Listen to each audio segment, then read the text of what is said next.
warahmatullahi wabarakatuh. Selamat datang di kanal YouTube Mas Dosen Production, media informasi bagi dosen dan mahasiswa di seluruh Indonesia yang akan mengupas tuntas topik seputar Tridharma Perguruan Tinggi dan dinamika kehidupan kampus. Assalamualaikum warahmatullahi wabarakatuh. Jumpa lagi di channel Mas Dosen Production. Kali ini Mas Dosen akan membahas tentang karya ilmiah yang bisa dijadikan syarat utama bagi Bapak Ibu dosen sekalian untuk mengurus kenaikan pangkat jenjang akademik yang lebih tinggi dari rektor ke rektor kepala, dari rektor kepala ke guru besar. Ini menjadi hal yang penting karena banyak usulan kenaikan pangkat ditolak karena jurnal syarat utama atau syarat khususnya itu tidak memenuhi kriteria atau tidak memenuhi kualifikasi yang ditentukan oleh peraturan pedoman perhitungan angka kredit yang sudah ditetapkan oleh Dikti. Jadi ada setidaknya 6 poin yang harus Bapak Ibu pahami atau yang harus Bapak Ibu perhatikan apabila Bapak Ibu membuat atau menulis artikel yang Bapak Ibu ingin jadikan sebagai artikel jurnal syarat khusus atau syarat utama bagi kenaikan jabatan akademik Bapak Ibu sekalian.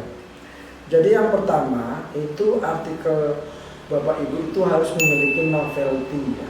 Ada sesuatu kebaruan, ada insight, ada poin atau sesuatu kontribusi yang Bapak Ibu berikan bagi ilmu pengetahuan atau bagi masyarakat luas. Jadi artikelnya itu harus memiliki novelty atau kebaruan yang menjawab pertanyaan yang berada di tengah masyarakat atau menawarkan sesuatu dan memberikan perspektif yang berbeda.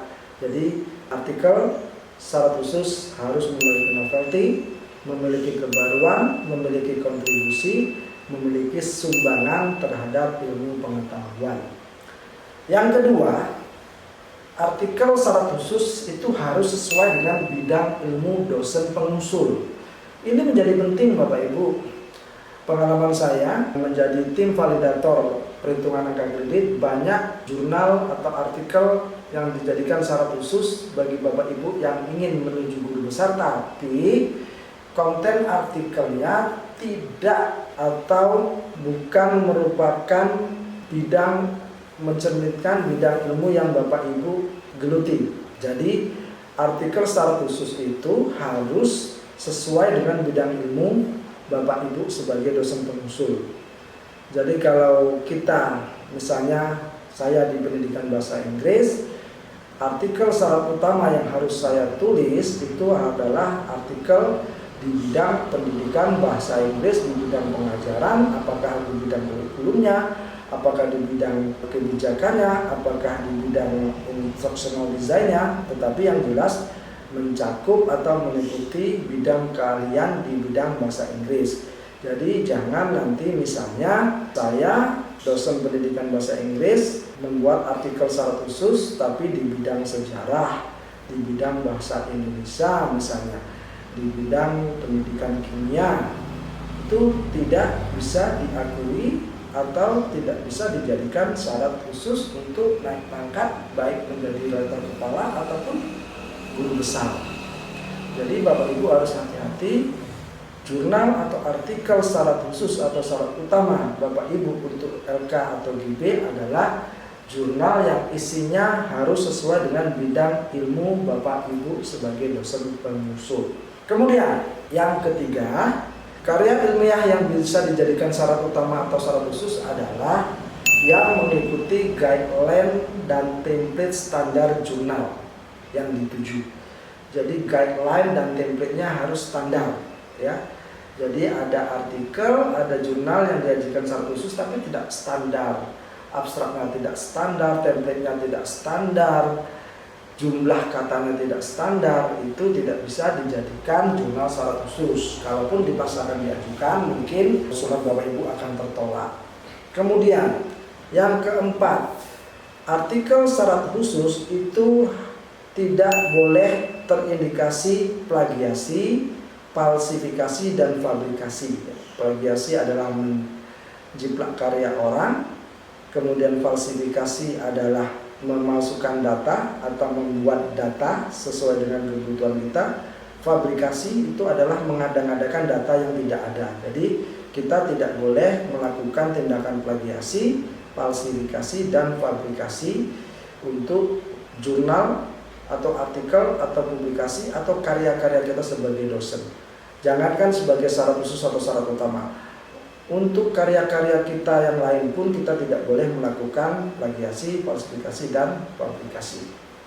Kemudian yang kelima, karya ilmiah yang bisa dijadikan syarat utama adalah karya ilmiah yang kesesuaian citasi dan referensinya jelas. Artinya kadang-kadang sebuah artikel itu ada dalam kutipan, kita citasi, tapi di daftar pustaka atau referensinya tidak ada.